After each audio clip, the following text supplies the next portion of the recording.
A team we are not really seeing encouraging signs from, and I want to recap the 2021 Cubs season. Do you though? Yeah, I don't really want to. 71-91 was their final record. They were predicted to be I think 78 and a half was their under over for wins, which they failed to get to.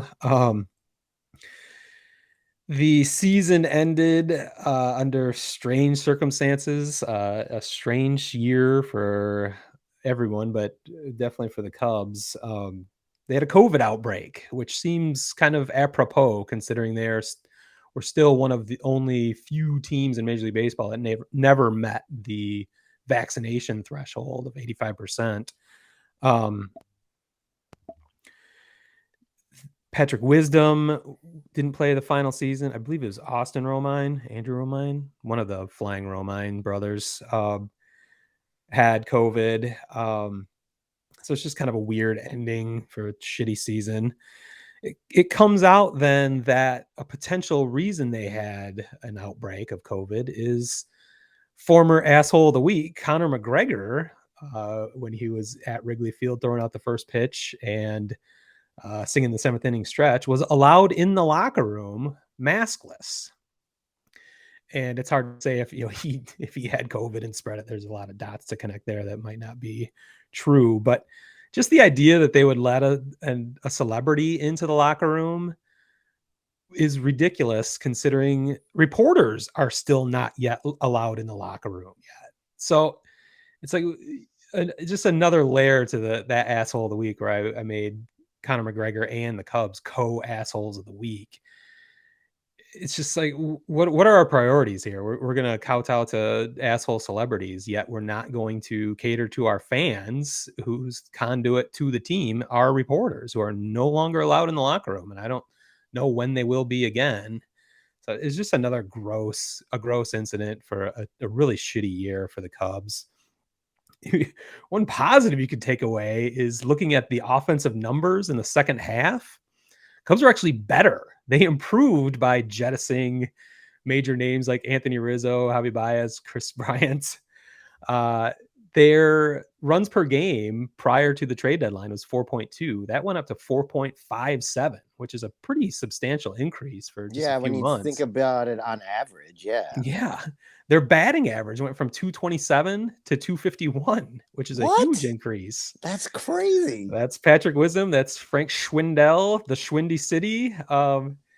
So their OPS and slugging percentage all went up. So it's crazy what I mean. Again, that's kind of a small sample size, but it shows they actually got better offensively after losing those stars, those big names.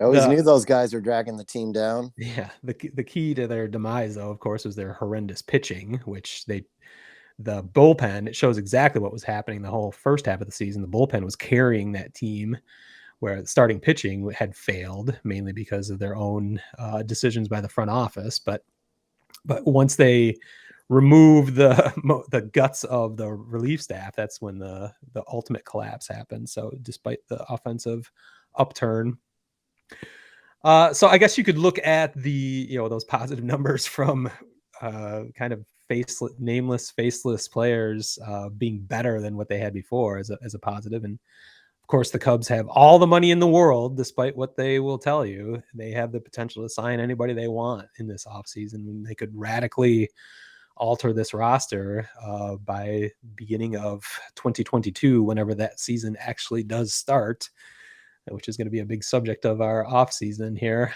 We'll see. The Cubs have all the potential to do anything they want, and it's up to them whether they do it or not. Well, Jed Hoyer kind of threw out what the focus is going to be this offseason, and it sounds like it's the same focus as every offseason. They're going to go after power starting pitching arms. That's where they are. That's how they built the organization. Yeah, so maybe the premier second baseman or shortstops that are available won't be, necessarily coming back. They're going to focus on starting pitching.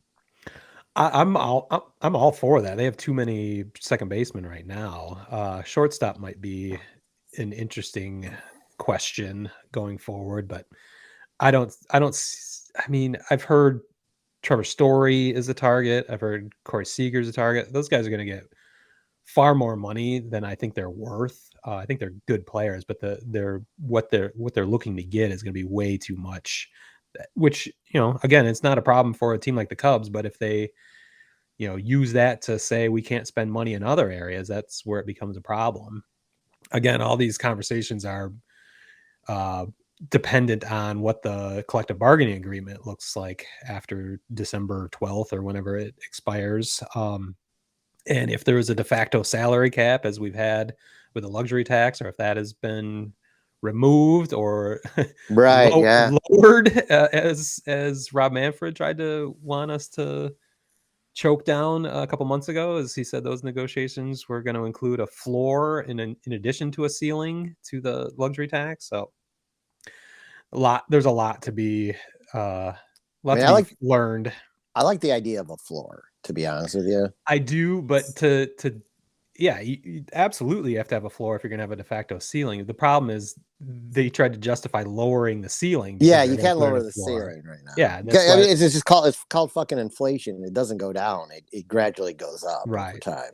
Yeah, we did the math Yeah. on this before, where Yeah. it's the same thing where they keep offering average salaries would be identical. Even if they raise the floor, the average MLB spending per team would be almost identical to what it is now.